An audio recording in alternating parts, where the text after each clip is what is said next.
안녕하세요. 월간 탁소장의 탁지원 소장 인사드립니다. 네, 안녕하세요. 월간 탁소장의 조민기 기자입니다. 월간 조민기라고 해야지. 아닙니다. 지금은 제 이름을 따고 있지만 나중엔 월간 조민기가 빨리 나올 수 있었으면 좋겠습니다. 자, 우리 구독자 여러분들 명절 연휴 잘 쉬셨는지 모르겠습니다. 어떻게 고향 갔다 오셨는지, 여행으로 빠지신 건지, 아니면 집콕하셨는지 모르겠습니다.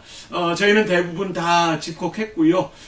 국무총리 대통령의 저희는 명령에 특별히 정무경 본부장의 명령에는 무조건 순종해야 될 필요가 있다고 생각이 듭니다. 코로나19 이렇게 열심히 우리가 해왔으니까 종식되어지어서 내년 명절 때에는 우리가 고향 땅도 마음 편히 방문하고 부모님 가족들 모두 다 즐겁게 행복하게 만날 수 있는 그런 때가 와서 속히 올 수 있으면 좋겠습니다. 그러기 위해서는 각자 일들을 잘 감당해야 될 텐데 저희들도 저희들의 일을 잘 감당할 수 있도록 노력하겠습니다. 예. 자, 한 달이 훌쩍 지나버렸어요. 네. 그래서 벌써 10월달 월간 탁소장 10월 2단 뉴스 오늘 4가지를 준비했는데 역시나 첫 번째는 신천지 이만희 씨를 빼놓을 수가 없네요. 예. 자, 첫 번째 신천지의 동향 한번 소개해 주시면 좋겠습니다. 예, 신천지 이만희 씨가 지난 8월 코로나19 방역 방해와 횡령, 배임 등의 혐의로 구속되었습니다.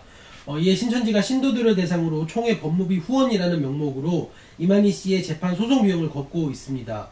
공지문에 따르면은요, 후원금은 1인당 여러 번 가능하며 1회 2채 시에 49만원 이하로 가능하다라고 밝혔습니다. 이런 담당자를 저희 현대종교 후원 팀장으로 좀 모셔야 되지 않을까. 하여튼 이단들은 물질을 획득하는 데에는 천부적인 소질이 있는 것 같습니다. 맞습니다. 여기에 더해서 이만희 씨의 보석 석방을 위한 탄원서를 작성하라고 지시를 했고요.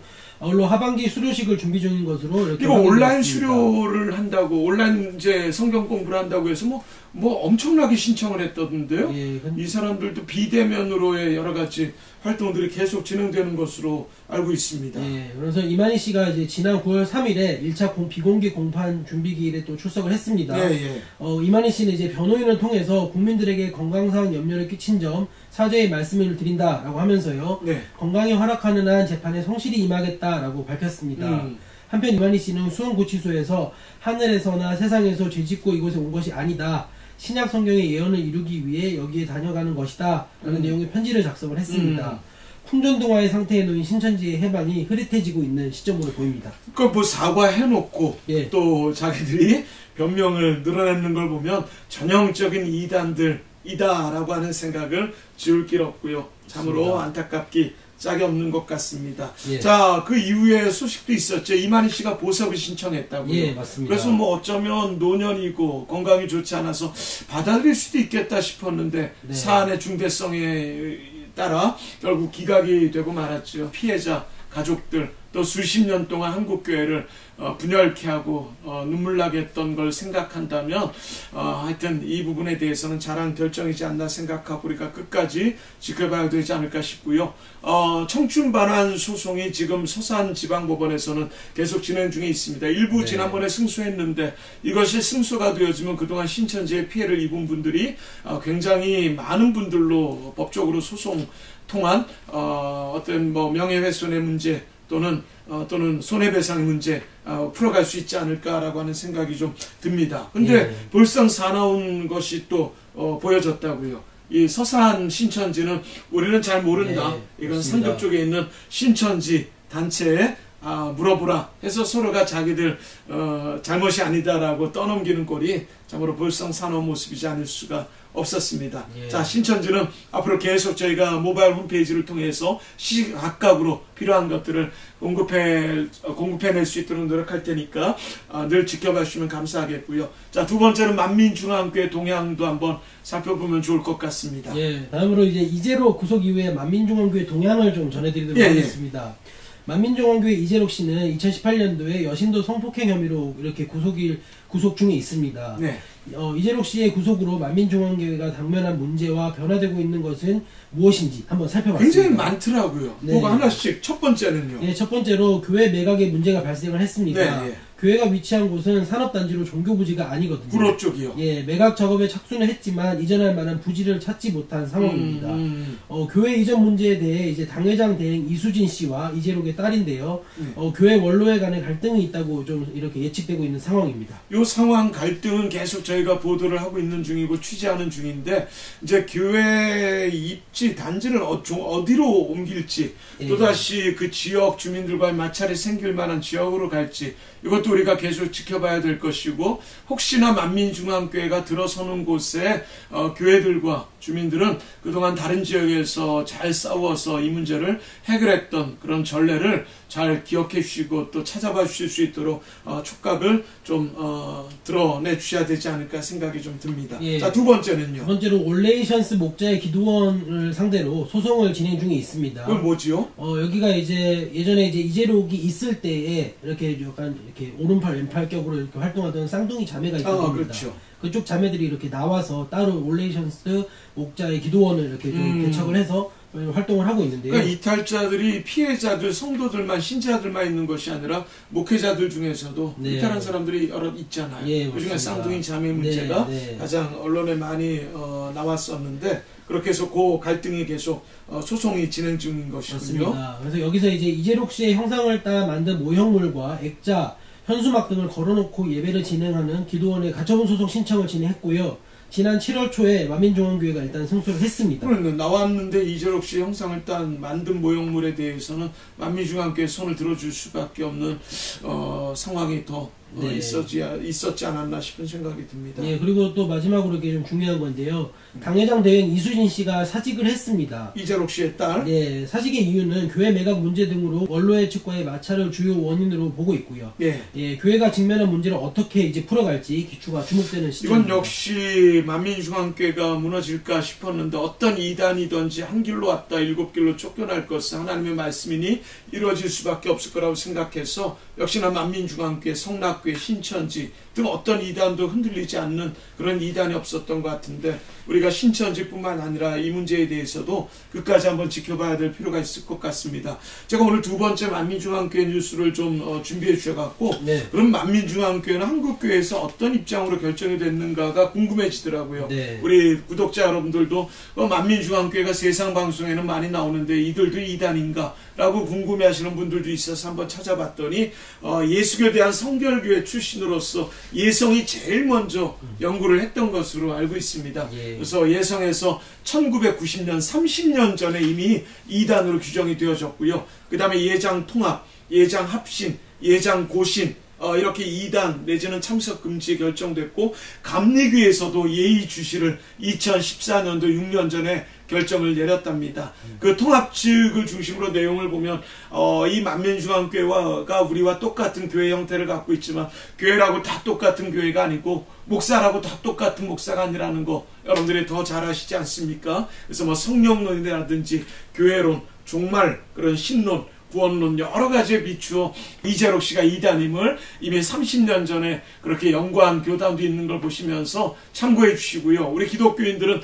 왜 이단인지에 대해서 저희들이 홈페이지를 통해서 함께 나누시고 혹시 비기독교인, 비종교인이 있다면 저희 홈페이지에 역시 관련 내용과 또 이번에 드러나고 있는 여러 성폭행 등등 내용들을 갖고 주변 분들을 설득하고 설명할 수 있는 그런 지혜를 한데 모아주셨으면 좋겠습니다.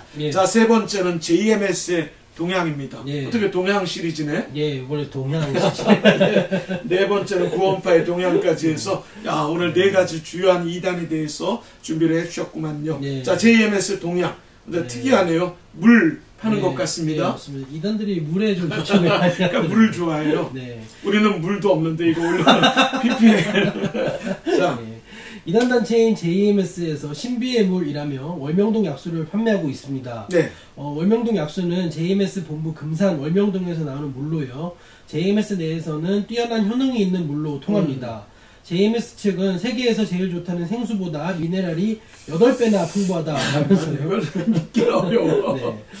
각종 피부병부터 성인병, 암과 불치의 병에 이르기까지 40여 년 동안 월명동 약수를 마시고 병이 나은 사람이 수만 명에 이른다라고 홍보했습니다. 11월에 팩트체크 김 부장님이 좀 해주셔야 될 것 같은데요. 예. JMS 탈퇴자는요, 정명석 출소 이후에 동굴 안에 물이 있는데 귀한 물이라면서 맨발로 들어가라고 했다라면서요. 작년부터 약수를 마실 수 있는 컵을 1에서 2만 원에 팔았다라고 전했습니다. 물뿐만이 아니라 컵. 네. 예까지. 예, 그리고 이제 신비한 물이라고 강조하면서 자신의 단체가 진리임을 느끼도록 하는 JMS였고요.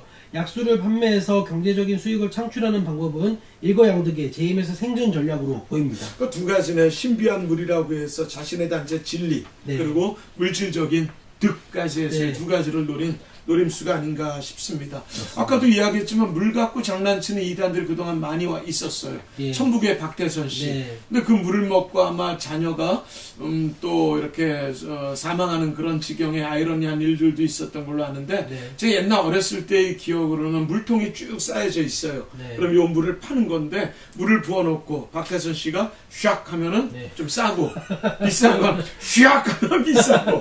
그래서 그렇게 물을 팔았던 덕소신앙총 저희 탁소장님 같이 한번 갔던 적이 있는데 어렸을 때 기억이 납니다. 또 그 외에도 할렐루야 기도원도 네. 있고요. 그리고 방금 우리 소개했던 만민주와 함께 무한단물. 네. 이게 지금은 뭐 무한단물을 사용하지 않는다 하지만 얼마 전까지만 해도 무한단물 이걸 네. 또 돈 주고 치사하게 팔았던 네. 사람들입니다. 네. 요 물을 뭐 얼굴에 바르면 쌍꺼풀이 만들어 한번 해드릴까요? 그리고 몸에 바르면 모든 병이 낫고 기계에 뿌리면 기계가 고쳐진다고 하는데 참으로 어처구니 없는 일들이지 않을 수가 없습니다. 예전에 정동석 교수님에게 이단인지 아닌지를 분별할 수 있는 가장 기본적인 것으로 뭘 말씀하시겠습니까? 그랬더니 상식적인가 상식 밖인가의 문제를 찾아본다 하는데 그것도 뭐 틀리지 않는 이야기 같아요. 네. 상식 밖이라고 할 수 있는 부분이지 않는가. 이 물을 또 물을 수질 뭐 어디 연구소에 보내봤더니 그게 네. 물이 전혀 먹지 말아야 돼.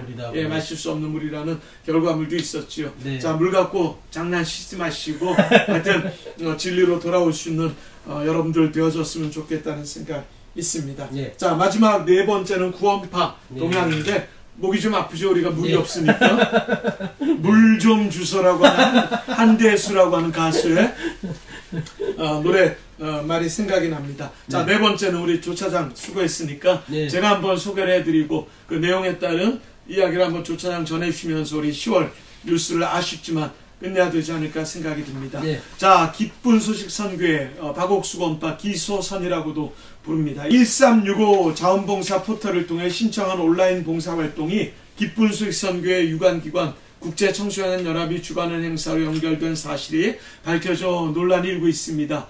자원봉사를 모집한 행복드림 봉사단이라는 단체가 작성한 보도자료에는 코로나로 인해 비대면 봉사활동 학생을 모집한다는 내용이 담겨 있었지요.